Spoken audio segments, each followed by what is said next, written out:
May 29th marks the 20th anniversary of one of the most recognized gang members from the West Coast. He was primarily infamously known for being the primary suspect of the murder of Tupac Shakur, one of hip-hop's most beloved figures.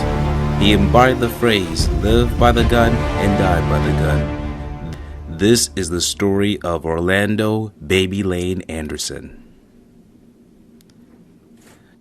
The sources that we'll be using will be from The Guardian, Associated Press, LA Times, and documentaries Rap Murder and A&E Who Killed Tupac, and more. In the beginning, Orlando Tive Anderson was born on August 13, 1974 in the city of Compton, California. Orlando had been in an unsecured childhood. His father, Harvey Lee Anderson, split with his mother, Charlotte Davison, but Orlando had grown up with his great-grandmother, Utah Williams, housed on 1409 South Boris Avenue, surrounded by his aunts, uncles, and grandparents in the city of Compton. Before Orlando Anderson was born, Grandma Utah moved to Compton in the 1950s when it was an affluent middle-class neighborhood, only to watch the property values crash as whites fled, also known as white flight. She was born in Texas just before the outbreak of the First World War and had left the South in the Great African American Migration northwards. South Central California boomed briefly during the Second World War as LA's munitions industry soaked up labor, but the war ended and South Central turned into a massively overpopulated slum. The economy was changing, jobs were disappearing, and crime started to soar. Orlando's mother, Charlotte, worked 12-hour shifts as a bookkeeper to support her children, but on most weekends there would be some large family gatherings that brought everyone together to play sports and have a big meal. At 11 years old, Anderson befriended future Nutty Block Compton Crip Al Hassan, also known as BG Knockout. He was then known as Arlandis Hinton. During his teen years, Orlando Anderson was reported to have passing his exams and earning good grades. He attended Manuel Dominguez High School, which boasts famous alumni such as the rap group NWA members Eazy-E, Eric Wright, MC Ren, Lorenzo Patterson. He transferred to the San Fernando Valley Williams Howard Taft Charter High School.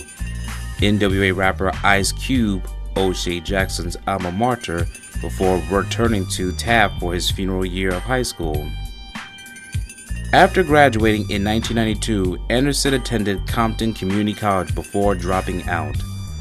While he may have been smart in school, Baby Lane wanted to be also smart in the streets. He would start to converse with gang members who he met in high school and his neighborhood.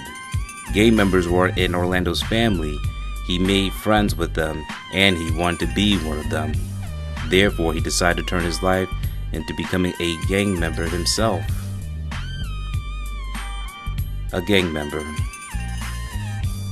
In his early teens, Anderson became affiliated with the Compton, California-based Southside Crips street gang and guarded the nickname Baby Lane, compiling a criminal record that includes arrests for assault and robbery along the way. He was called Baby Lane for living the street life at a young age. He was also called on the streets as Lando, short for Orlando. Anderson would eventually serve time in juvenile detention with his best friend BG Knockout after getting into legal trouble.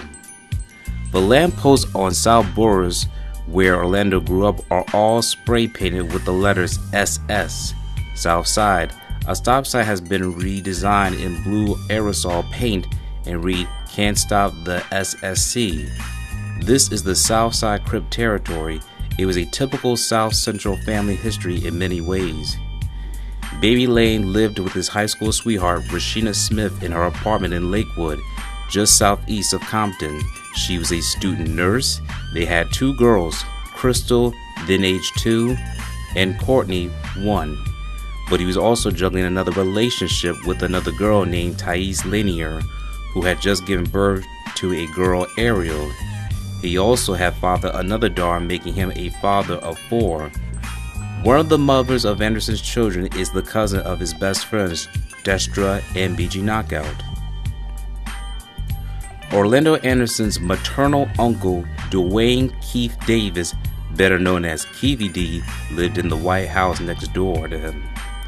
Keefy D was also a Southside Compton Crip member who made millions of dollars as a drug dealer.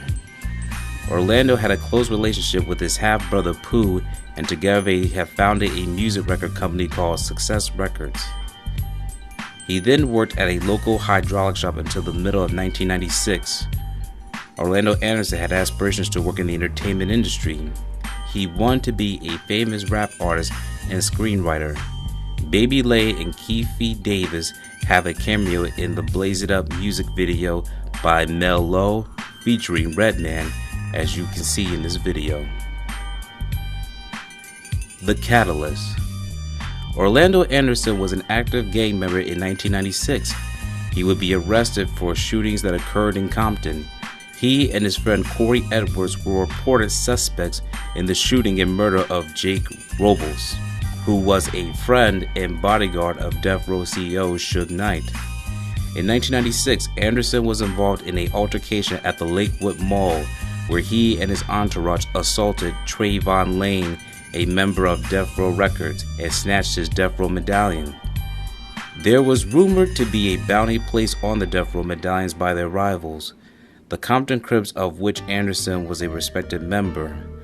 This move was extremely disrespectful and infuriated Suge Knight, Tupac Shakur, and the rest of the Death Row entourage.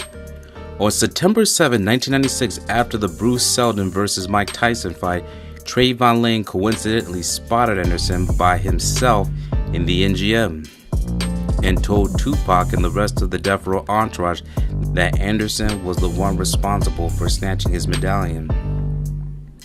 It was reported that Shakur approached Anderson and asked, "You from the South?" Anderson nodded and Shakur punched Anderson in the face, knocking him down to the ground.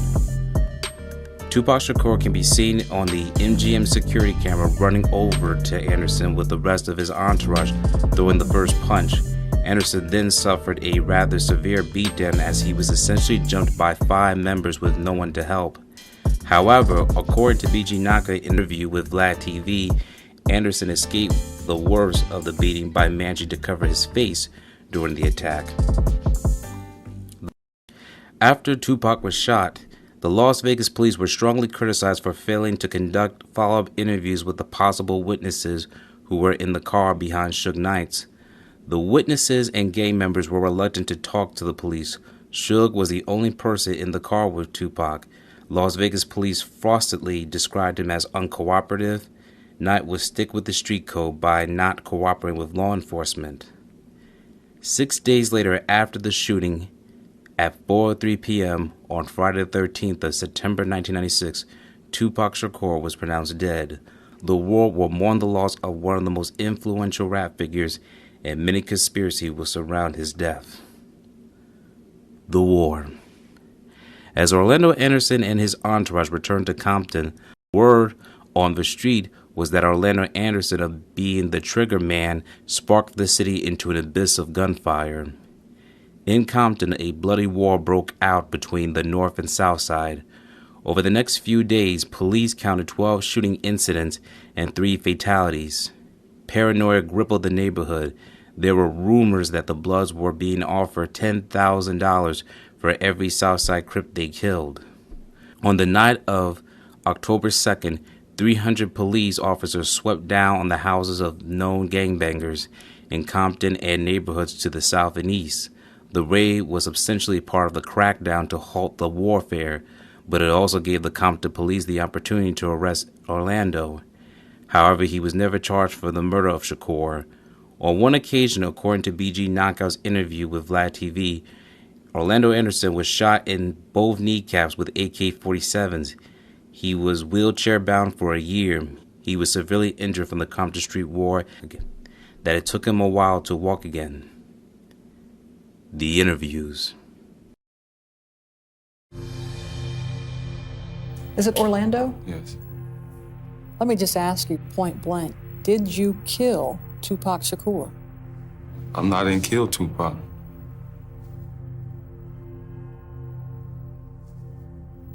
I mean, I don't know why, you know what I'm saying? They would even say something like that. I mean, you know, I just want to tell everyone that, you know what I mean, I didn't do it, and I feel sorry for him, you know what I'm saying, his fans and his, and his family. Anderson in civil court. They claim there is evidence he was in the white Cadillac that night in Las Vegas, that he got out and fired the shots. From 1995 to date, have you ever ridden in a white Cadillac? No. Do you know anyone who owns a white Cadillac? No. Anderson, an alleged Los Angeles gang member, has vigorously denied any involvement in the murder and in depositions claimed he was not at the scene. The estate. Were you involved in any way in the death of Tupac Shakur? No, I was not involved. I mean, I'm like a victim, you know what I'm saying? I feel, you know what I'm saying, sorry for him. And, you know, like I said, I was a fan of him. I mean, I've been thinking, you know, maybe I'm a scapegoat or something. I just want to let everybody know, you know what I'm saying, I didn't do it. The downfall. On May 29, 1998, during twilight hours, Utah Williams, the 85-year-old matriarch at the heart of Orlando's family, died in the hospital where she'd been taken after a fall. Orlando Anderson was reported for not having a history for drinking nor smoking. However, due to the loss of his grandmother, Baby Lane was drinking all night with his fellow Southside Crip, Michael Reed Duro, to cope with the loss. Orlando's mother, Charlotte, remained at the hospital, so Orlando, who had been waiting for her at the family home, decided to go out and get a burger at Mom's Burgers with Michael Duro. At about 3:10 p.m. that afternoon, Anderson and Duro drove his black Chevy Blazer to Rob's Car Wash located at Alondra Boulevard and Oleander Avenue near Compton High School. The car wash was across the street from Mom's Burgers. Anderson pulled on the side of the car wash and got into an argument about an unpaid drug debt with Corner Pocket Crip member Jerry J-Dog Stone, who witnesses say immediately brandished a weapon. Jerry Stone was not alone. He was also accompanied by his older, taller, and stockier brother, Michael Big Stone. Big Stone reportedly stood between 6'4" to 8 inches, towering over his enemies. He made sure that his younger brother Jerry was safe. Witnesses also say that Michael Duro talked to Jerry Stone into putting the gun away, and that's when Orlando Baby Lane Anderson pulled out his gun and a battle ensued. Anderson drew first blood and pulled out his 9mm gun. Anderson shot Jerry Stone twice before being slain himself in a hail of bullets. Anderson reportedly shot Stone to death before Jerry's brother and fellow Corner Pocket Crip, Michael Stone, in turn shot Orlando Anderson dead center in the chest. Orlando slumped over the wheel after being hit. Michael Duro, who had been shot as well from Michael Stone, noticed when Anderson dropped his gun, a wounded Duro recovered it, returned fire, killing Michael Stone. Duro shot both the Stone brothers even after they both hit the ground. After killing Michael Stone, Michael Duro attempted to flee the scene by driving Anderson's Blazer from the passenger side, and it crashed. This location was 6 blocks away from the police station. A barrage of 30 shots go off. Police hear the gunfire and immediately drive towards the turf war. Police arrived at the scene of the crime.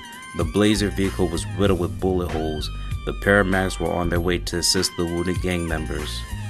Officer Ray Richardson talked to the mortally wounded Anderson to get a confession about the Tupac murder. Orlando Anderson exchanged his last words to be harsh words to an officer before he gurgled and lost conscience. Ironically, Orlando Anderson's alleged victim, Tupac Shakur, his last words were towards the police officer Chris Carroll, who came to his aid to get a confession on who shot him in his fatal shooting in Las Vegas. All 4 men were transported to the Martin Luther King Jr./Drew Medical Center. Anderson and the Stone brothers were both pronounced dead shortly after their arrival. The hospital is now Martin Luther King Jr. Harbor Hospital. However, word on the street is it is the hospital known for being called Killer King's Hospital due to the high mortality rates, especially for black men. Anderson will be listed as one of the casualties. Orlando Baby Lane Anderson was 23 years old when he died. He is survived by his 4 daughters who lived more years on earth than he did. Michael Durrell was the only person who survived the gun battle. He was treated and then arrested by local police. He was later convicted for the murders of Michael Big Stone, Jerry J-Dog Stone, and his best friend Orlando Baby Lane Anderson, despite the fact that he didn't fire the shots that killed him. According to California Penal Code Section 190.2 Subdivision A, Item 22, Anderson's murder was considered a drive-by, and by Durrell firing shots at others outside the car with the intent to kill, he was responsible for everyone who died. On October 6, 1999, he was sentenced to 3 life terms without the possibility of parole, plus 49 years just like his father, Michael Durrell Sr., several years prior. The Stone brothers were buried in the mausoleum at the Roosevelt Memorial Park in the city of Los Angeles. Orlando Anderson and his great-grandmother Utah Williams were buried in the same day, just as they died the same day. Both of them are buried in the Forest Lawn Memorial Park in Long Beach, California.